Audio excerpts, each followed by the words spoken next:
लगातार अंदर संघर्ष कर रहे थे और पूरा देश उनके लिए बाहर संघर्ष कर रहा था।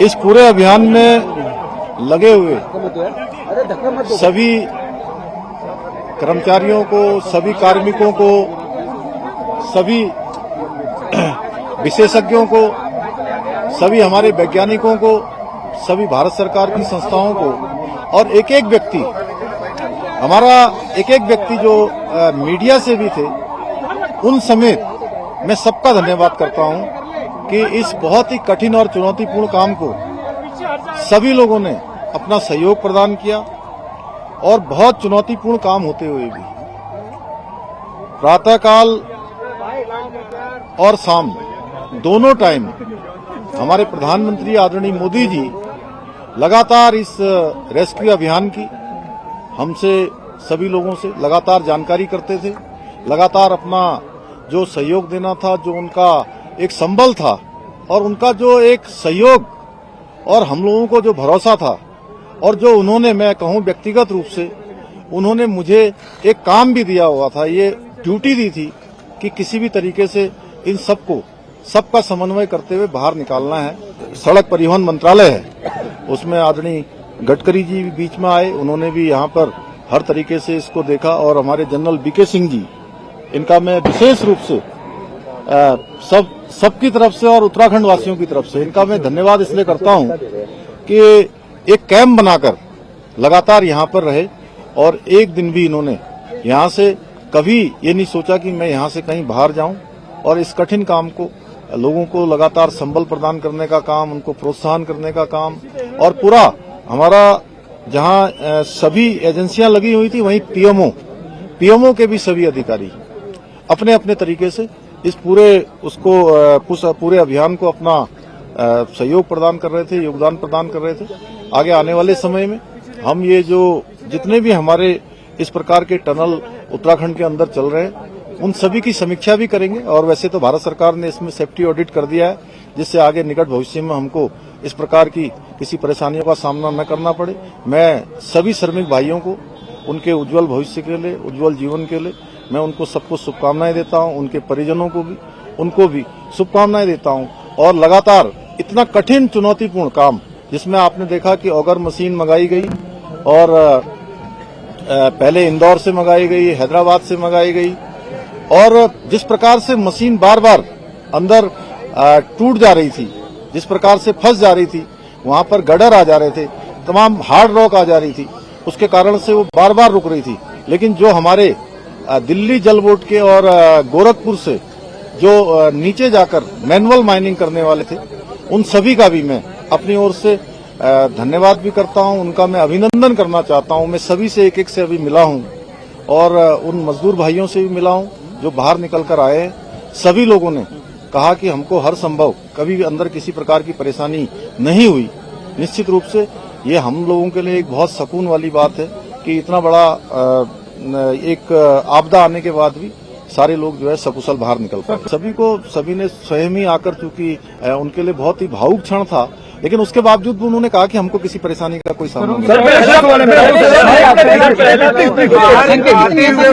मेरा सवाल है, उनको मैं बता रहा हूँ, उनको उन्होंने ये कहा कि मैंने कहा आप लोगों को अंदर किसी प्रकार की वो चिंता तो नहीं हो रही थी। उन्होंने कहा नहीं, शुरू के दिनों में जरूर हमको चिंता हुई, लेकिन उसके बाद से जब आपसे बात हो गई, अन्य सभी लोगों से लगातार कम्युनिकेशन होने लगा, तो हमको पूरा भरोसा हो गया था कि आप लोग हमारी चिंता कर रहे हैं और हम अंदर नहीं रहेंगे, हम बाहर निकलेंगे। एक मिनट सवाल ये है कि क्या अब जो रेस्क्यू करने गए हैं, नहीं वो अच्छा प्रश्न पूछा, मैं बता रहा हूँ। एक मिनट इन्होंने जो पूछा मैं बताता हूँ। देखिए ऐसा है, नहीं अरे पहले एक मिनट, अरे इन्होंने जो पूछा मैं बता रहा हूँ। देखिए ऐसा है, ये सब लोगों ने बैठ के तय किया था कि जो सबसे छोटे होंगे उनको सबसे पहले निकाला जाएगा और जो टीम लीडर है वो 5 लोग वो सबसे अंत में निकले। तो ये सबसे क्रूशियल मोमेंट कौन सा? हाँ, एज में और जो भी क्राइटेरिया बनाया गया था सर सबको निकाल लिया गया है, सबको निकाल नहीं। जिस दिन देखिए ये 16 तारीख को जिस दिन ये अभियान तेजी से चल रहा था और लगभग 24 मीटर के आसपास पहुंच गया था, अचानक वाइब्रेशन तेज होने लगा और मशीन भी अंदर जाकर फंस गई।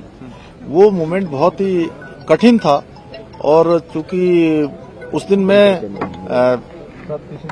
एक कार्यक्रम के बाद मैं जैसे ही भोजन करने को जाने वाला था 3-3:30 बजे और मुझे जैसे सूचना मिली तो वो मुझे एकदम से बहुत बड़ा मुझे एक झटका जैसा लगा, लेकिन मेरा ईश्वर पर और बाबा बौखनाथ पर पूरा भरोसा था कि वो निश्चित रूप से सबका जीवन बचाएंगे, सबको सुरक्षित बाहर निकालेंगे और उनका आशीर्वाद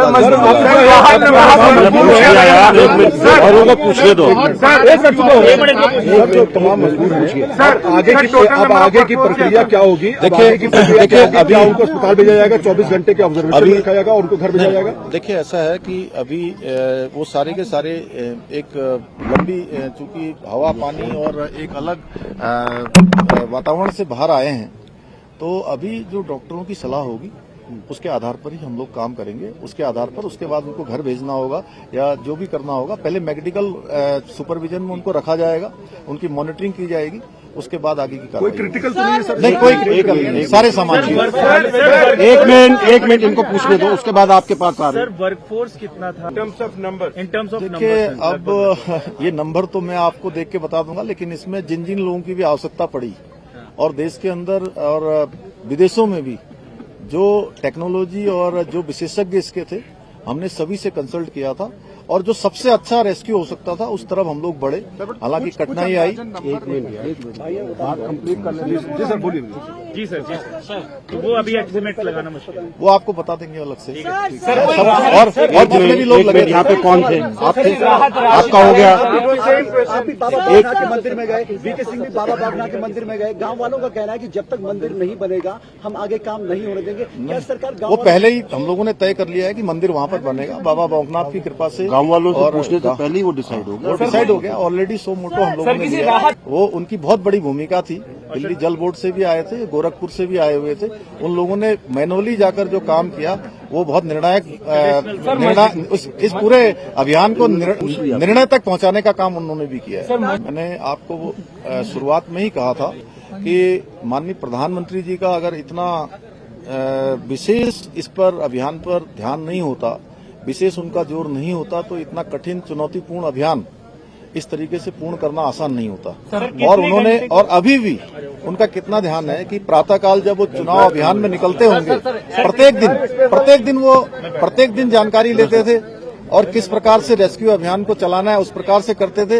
एक तरह से मैं उत्तराखंड का मुख्य सेवक हूँ, मुझे उन्होंने एक काम दिया हुआ था कि किसी भी तरीके से इस काम को सफलता की ओर ले जाना है। एक minute somebody else is there। आप कोई और है? सर आपने कब ठाना कि मुझे यहाँ कैंप आपने कब ठाना कि मुझे यहाँ कैंप करना पड़ेगा और आपने लगातार कैंप किया? नहीं, मैं दीपावली के अगले दिन यहाँ आया था और उस दिन के बाद फिर मैं लगातार यहाँ आता रहा बीच में। और एक समय ऐसा आया कि अभियान हमारा बहुत तेजी से आगे बढ़ रहा था, फिर बीच में रुका। जब बीच में अभियान रुका तो उसके बाद मैंने तय किया कि जब तक ये अभियान पूरा नहीं होगा मैं सारा कामकाज यहीं पर रुककर करूंगा, कामकाज भी करूंगा और इस अभियान को भी पूरी तरह से देखूंगा। एक मिनट नहीं, राहत राशि के लिए देखिए, राहत राशि के लिए हमने अभी सभी श्रमिक भाइयों के लिए अपने उत्तराखंड राज्य की तरफ से 1-1 लाख रुपए की जो है व्यवस्था की है। 1-1 लाख रुपए की जो है कल हम उनको सभी को चेक सौंपेंगे और भी जो सहायता होगी वो करेंगे। और NHI DCL जिसमें वो सभी लोग काम करते हैं उनसे भी हम अनुरोध करेंगे कि उस हमारे इन श्रमिक भाइयों को जो 41 हैं उनको जो है कुछ दिनों के लिए 15 दिन 20 दिन या 1 महीने के लिए सशर्त सवेतन उनको जो है उनके घर जाने के लिए और रहने की जो है अनुमति दे दें। धन्यवाद सर। कितने घंटे की एक मिनट इनको पूछ लेने दे भाई।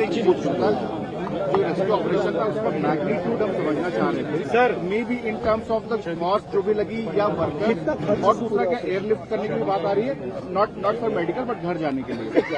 अभी देखिए, सबसे पहले अभी सभी लोग बिल्कुल जो भी अभी चेकअप हुआ है आने के बाद उनका ब्लड प्रेशर चेक हुआ है, अन्य जो भी जरूरी जो शुरुआती जो लक्षण होते हैं वो किसी प्रकार के किसी भी कमजोरी के या किसी थकावट के किसी बुखार के कोई भी लक्षण उनके अंदर नहीं है, सारे के सारे स्वस्थ हैं। और इतना बताऊं कि जब उनके लिए अंदर स्ट्रेचर की व्यवस्था की थी कि वो स्ट्रेचर से आए, उसमें स्ट्रेचर पे नहीं आए, सारे लोग क्रॉलिंग करके आए हैं, तो वो सब स्वस्थ हैं और अच्छे तरीके से थे। इसलिए पहला सवाल जो मेरा था, हाँ। एक मुझे हम लोग को मैग्नीट्यूड समझा दीजिए, कितना बड़ा ऑपरेशन था, may be in terms of कितना कॉस्ट आया या फिर इन टर्म्स ऑफ कितना वर्क। अब देखिए, अभी तो पहले कॉस्ट को देखते कि हम लोग पहले उनके जीवन को सुरक्षित बचाते या उनको बाहर निकालते। हमारी पहली प्राथमिकता थी कि कॉस्ट कितनी भी लगे। हमारे प्रधानमंत्री जी ने कहा था कि किसी भी कीमत पर सबको सुरक्षित बाहर निकालना, ये हमारी प्राथमिकता थी।